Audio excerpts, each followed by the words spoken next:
여러분 안녕하세요. 드디어 제가 구독자가 1000명이 넘었습니다. 정말 감사드리고요. 그럼 이런 기쁨은 잠시 뒤로 미뤄두고 ISA 계좌에 대해서 말씀을 드려볼까 합니다.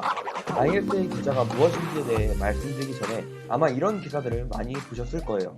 절세통장 ISA, 은행에서 증권사 ISA로 90만이 이동했다. KB증권은 ISA 가입 이벤트를 진행하고 주식 투자 수익 전액 세금 안 낸다 등 ISA에 대한 기사들이 많이 나오고 있습니다. 지금 이렇게 ISA가 난리인데 이런 파티에 또 빠질 수가 없잖아요.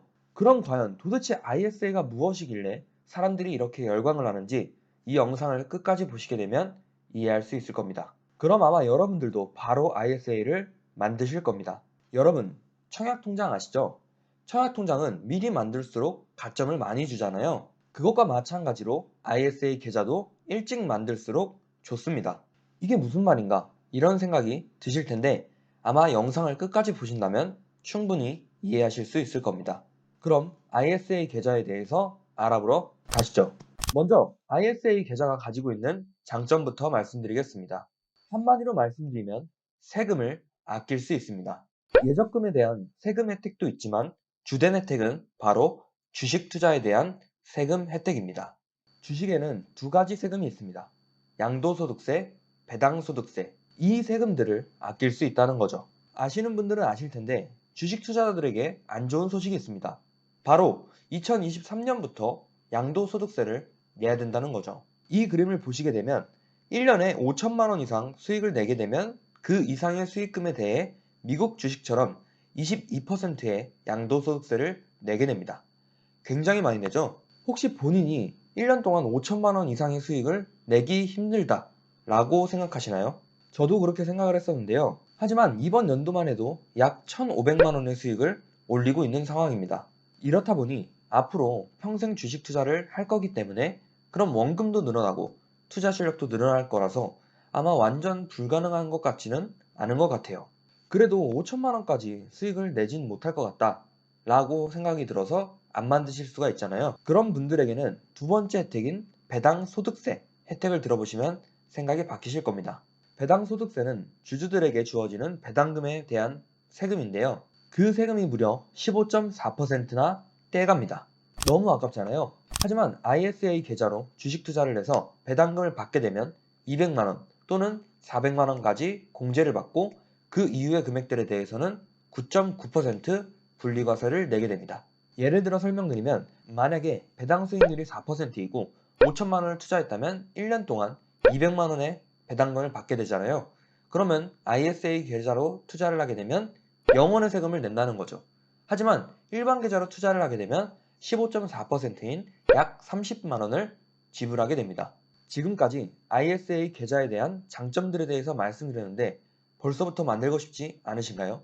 여러분, 혹시 23년부터 세금을 내게 되니까 그때 만들면 되지 라고 생각을 할 수 있어요. 당연히 누구나 그렇게 생각할 겁니다. 하지만 그때 만드시게 되면 투자 원금을 적게 가져갈 수밖에 없어요.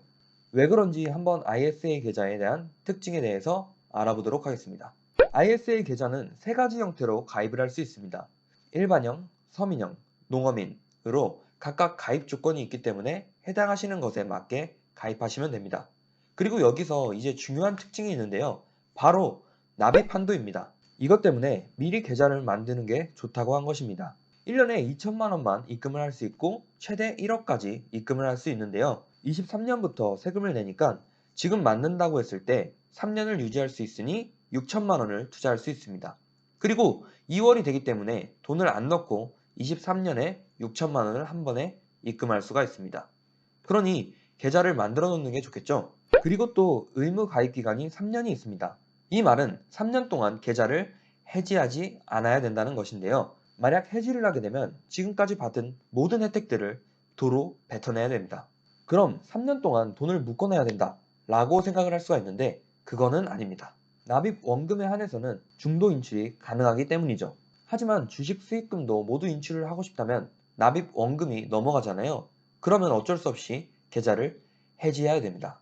그러니 수익금은 조금 ISA 계좌에 쉬라고 해놓는 게 좋을 것 같아요. 그리고 중도 인출을 하게 되면 납입 한도가 원복이 될 것 같지만 그렇지 않습니다. 예를 들어 1000만 원을 입금하게 되면 1000만 원의 납입 한도가 남았잖아요.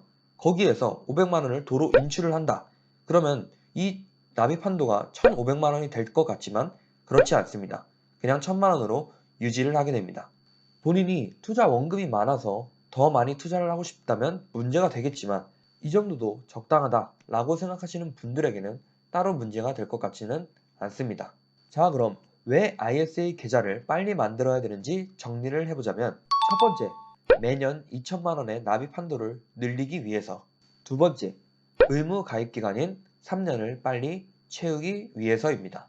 다시 한번 말씀드리지만 지금 올해 21년도에 계좌를 만드시게 되면 2023년도 1년만 의무 기간을 채우면 되기 때문에 그렇게 부담이 되지는 않는 것 같아요. 그리고 굳이 돈을 입금하지 않아도 되니 하루빨리 만드시는 것을 추천드립니다. 그럼 이제 ISA 계좌 종류에 대해서 알아보도록 하겠습니다. ISA 계좌에는 세 가지 종류가 있습니다. 중개형, 신탁형, 일임형이 있는데 보시는 표와 같이 투자 가능 상품이 다른데요. 신탁형과 일임형의 경우에는 증권사에 수수료를 내야 되지만 중개형의 경우는 수수료가 없습니다.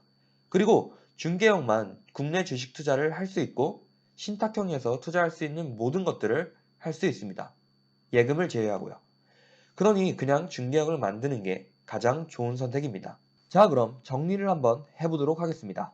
ISA 계좌는 투자금의 한도를 늘리기 위해 그리고 의무 가입 기간을 빠르게 채우기 위해서 가능한 한 빨리 만드시는 것을 추천드립니다. 그리고 일반형, 서민형, 농어민이 있는데 이거는 본인의 기준에 맞게 가입을 하시면 됩니다. 그리고 ISA 계좌 종류는 중개형으로 만드시는 것이 가장 베스트입니다. 지금까지 ISA 계좌에 대해서 말씀을 드렸는데요. 계좌를 만드시는 것은 본인의 선택이기 때문에 제가 어떻게 해라 이렇게 강요할 수 있는 부분은 아닌 것 같습니다. 다만 계좌를 만드는 것이 돈이 드는 것이 아니기 때문에 미리 만들어 둔다면 분명히 나중에 도움이 되는 순간이 꼭 있을 거라고 확신합니다. 그럼 지금까지 주식하는 박씨였습니다. 감사합니다.